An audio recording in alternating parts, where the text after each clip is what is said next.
So today, Jamie, I just wanted to, talk a little bit about the prescription drug coverage. We've been getting a lot of calls.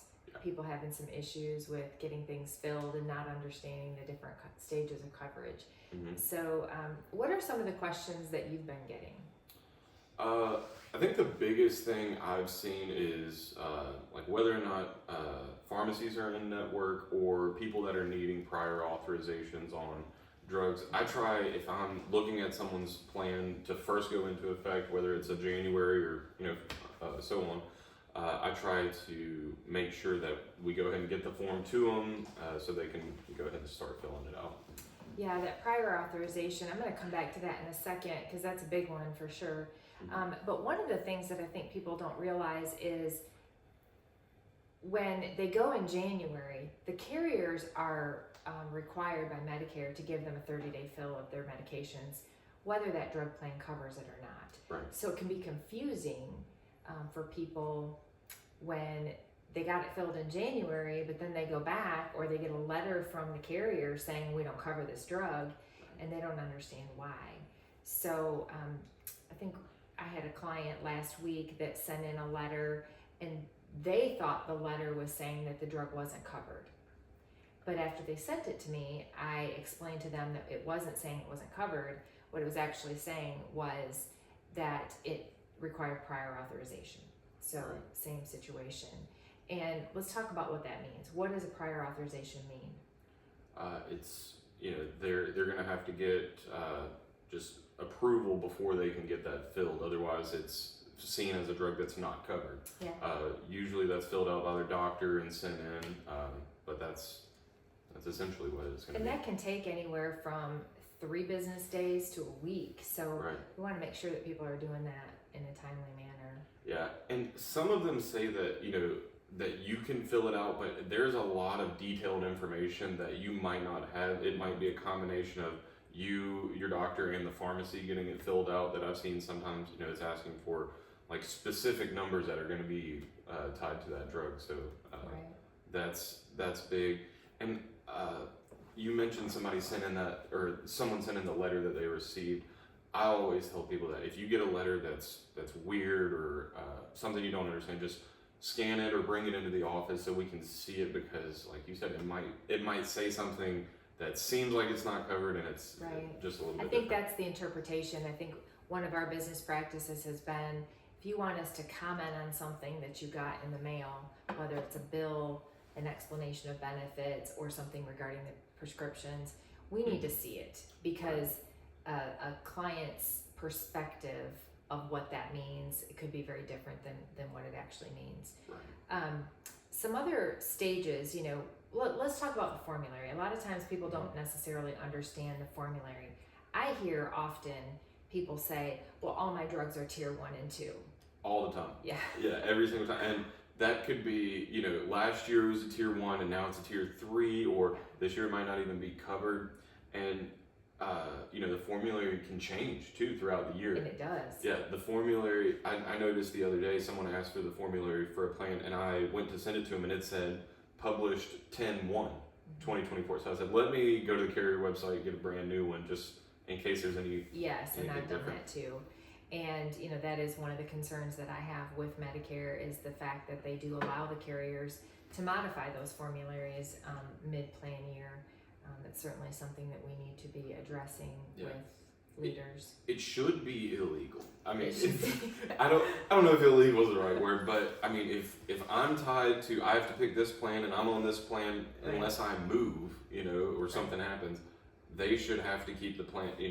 I understand, a business decision, if they're just getting torn apart by a bad choice they made, that's tough. They should just have to ride it out If instead the of. member's tied to the choice, then Right. the carrier should be tied to the choice Yeah. too. Or if they do make a change that directly affects something that you were already taking and you chose that plan because of that specific coverage decision, that should give you a special enrollment period to change. Yes, or they should be required to continue covering that if you can prove that you've been on that medication Right. since you made that plan decision. Yeah, Absolutely. it's not right to just tell somebody, good luck to you, and you just can't fill a drug anymore or have to get an alternative when it's not your fault. So the formulary is a list of drugs covered under the plan.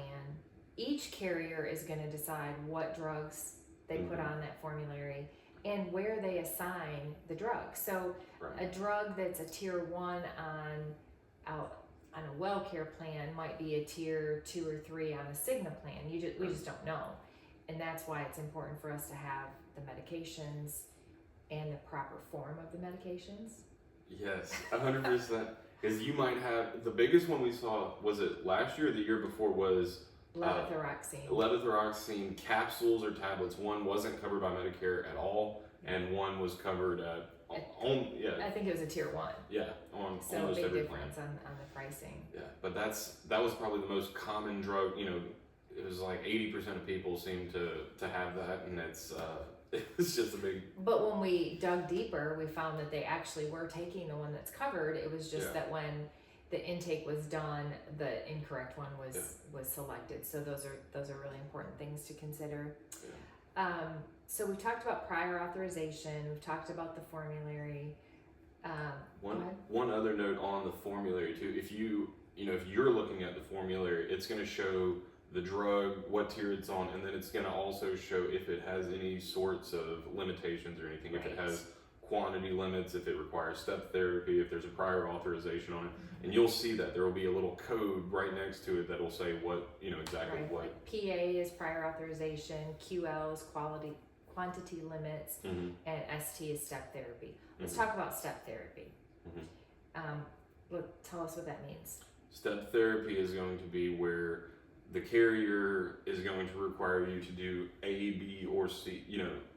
They're going to require you to do something, less drastic before they're going to cover that one. So, I've seen it with, not necessarily with a drug, but maybe a surgery. Before they cover a back surgery, they might require you to have physical therapy and chiropractor appointments before they're going to cover that back surgery. Same thing with the drugs. They may require you to try this one drug before they'll cover that one, or they may require a certain diagnosis before they'll cover it, or something like that. Right. Is what I've seen. So I think it's important just to reiterate that it's not that the plans aren't covering things, but they have certain requirements to get those drugs covered. And that's, it can seem cumbersome, but it's also a protection for the member to make sure that the plan isn't paying for things unnecessarily. Right, it keeps your costs down because they're not filling it for John Smith just for just because a doctor wrote a prescription. Right.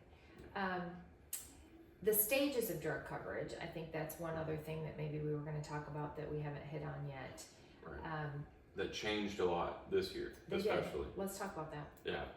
So you've got the deductible first if your plan has a deductible, and not everyone, but most all the plans this year have a deductible. And then you go into the initial coverage limit or initial coverage stage, and then catastrophic coverage after that $2,000. Yeah. Max. So it's pretty easy to calculate what your drug costs are going to be because they're not going to go over that $2,000. Right. As long as you're filling it under the plan and as long as it's covered under the plan.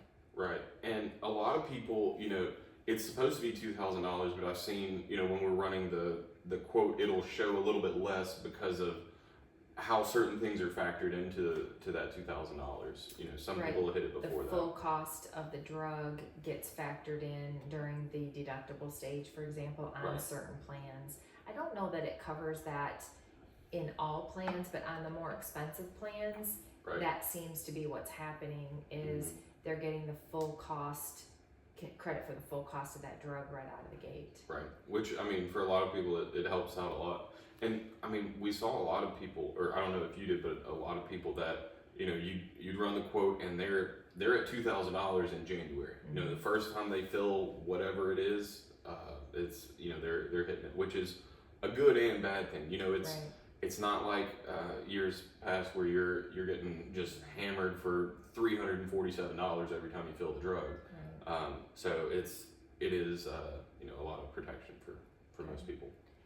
Well, hopefully our conversation today is going to help some people better understand what they're experiencing with their drug plans. And, if you are having an issue with your drug plan, just give us a call so we can take a look at it and help you understand.